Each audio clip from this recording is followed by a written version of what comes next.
coração de Dom Pedro I é recebido no Brasil com honras de chefe de Estado. O coração que pulsava no peito de nosso primeiro imperador, Dom Pedro I, quando este proclamou a independência do Brasil a 7 de setembro de 1822, foi recebido nesta segunda-feira com honras de chefe de Estado na capital, Brasília, como parte das comemorações do bicentenário da independência do Brasil. Preservado na cidade do Porto, em Portugal, a relíquia embarcou em um avião da Força Aérea Brasileira, acompanhado de autoridades brasileiras e portuguesas, e voou para o Brasil em uma cabine pressurizada. A relíquia chegou à base aérea de Brasília, onde foi recebida pelo deputado Dom Luiz Felipe de Orleans e Bragança, sobrinho do atual chefe da Casa Imperial Brasileira, pelo ministro da Defesa, pelo comandante da Aeronáutica, entre outras autoridades. Ainda na base aérea, a relíquia recebeu as honras de chefe de Estado pertinentes, sendo saudada e passada em revista a guarda de honra da Força Aérea Brasileira.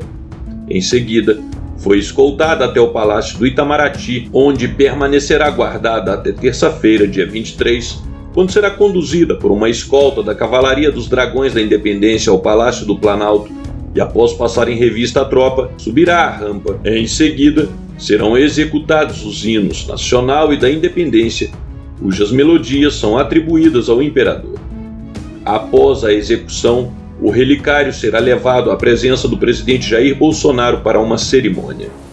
O corpo do imperador, no entanto, já está em solo brasileiro e foi recebido com a mesma grandiosidade em 1972 para ser depositado na cripta do Memorial da Independência em São Paulo, junto com os despojos de suas duas esposas. A cerimônia, presidida pelo presidente Médici, contou com uma imponente parada militar, sobrevoo da Força Aérea, manifestações artísticas e um cerimonial de rica simbologia, no qual, precedido por sua coroa, espada e honrarias, acompanhado de uma chama simbólica que partiu dos quatro cantos do país, percorrendo todos os estados, na presença dos chefes de Estado e de governo do Brasil, de Portugal e representantes de vários outros países, o corpo de nosso primeiro imperador encontrava seu destino derradeiro.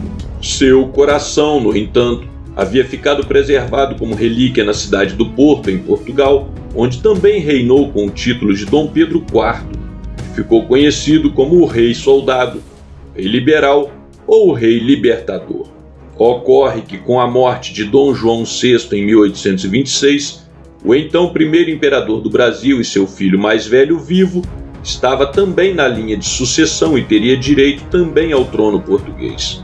Porém, a Constituição brasileira impedia que ele reinasse sobre um trono estrangeiro.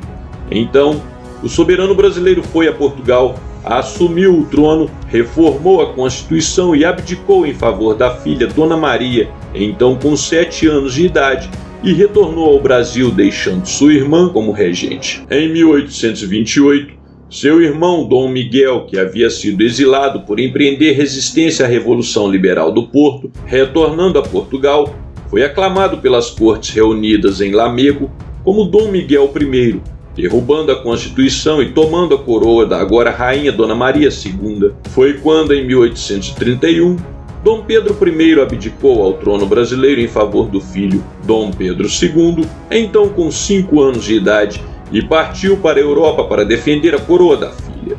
O ex-imperador do Brasil, ex-rei de Portugal e agora duque de Bragança, reuniu um exército na França e de lá invadiu Portugal, enfrentando as forças miguelistas e estabelecendo-se na cidade do Porto, culminando no cerco desta cidade pelas forças do irmão, onde resistiu por cerca de 1 ano até finalmente vencer a guerra.